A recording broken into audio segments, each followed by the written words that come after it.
as Doreen was, you know, if I would be. And I was feeling kind of incompetent for the job. I came in kicking and screaming.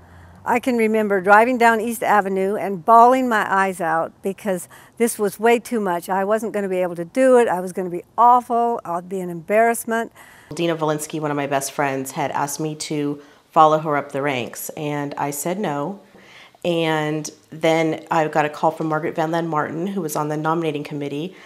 And so I asked her how would my year go, and she said it would be very easy. And so I said, okay, I will do it.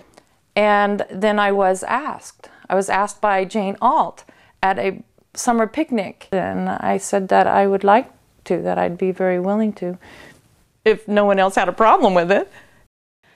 I guess my decision to become president was I had been in the club long enough and had been reaping the benefits and felt it was time to give back.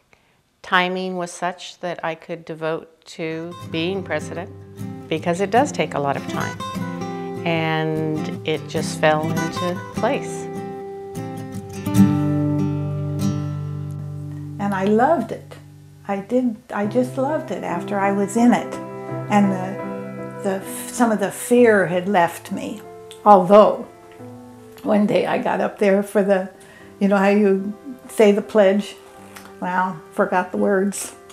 And that makes you feel so stupid. But it was a fun time, and everybody was so good to me. It's just a fulfillment that the challenge that you had, and that you were able to make it through, you know. And if you're asked to be president, for heaven's sakes, do it. Do it.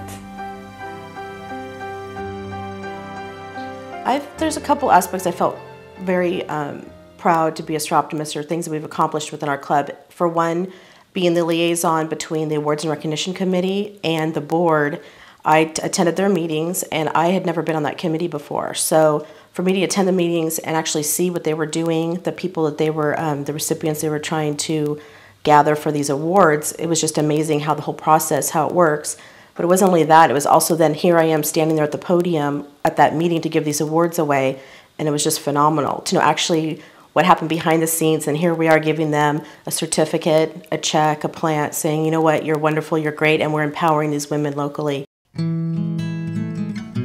Well, the one thing that I really had a good time with is when I was president, I had a president's project, and I was into technology at that time, and computers were still fairly new. I wanted a hands-on project that we could all work on together and have that good feeling of accomplishment when it was all done. So Pat Furr trained this group of Soroptimist women how to tear apart computers, refurbish them. We would take out hard drives and add various memories and what else. And then we would put in the appropriate software, and we donated those computers along with printers to different organizations and individuals. One of the projects that was just a small thing, but for some reason it touched me, was the Red Ribbon Week. And that year we decided there was a book, the Red Ribbon book, that came out. That was a story about the drugs and this ribbon. And so we set up a thing at the library where we went to the children's section of the library, scheduled our members to go, and we read this story to the children.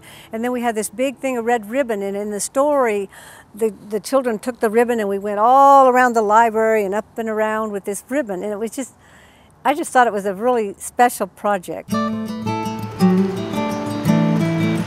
I remember when our daughter Stacy was a kindergartner at Emma Wilson, and that's the year that Soroptimist started funding the Chico Library, the Chico branch of the library, for Saturdays, because Saturdays hadn't been open until that point.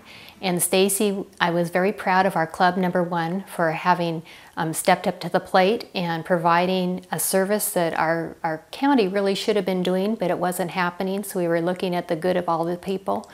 And then we had a big open house and a chain cutting unlocking for Soroptimist Saturdays at the Butte County Library. And my daughter Stacy got to open the lock. And she was on TV, and the reason they chose Stacy is because I was a member of the club, and Stacy attended Emma Wilson's school, and Emma Wilson was the first president of our Soroptimist Club in Chico. So that was a very heartwarming experience for me, not only knowing that we're opening the library, but getting to participate in a kind of personal level.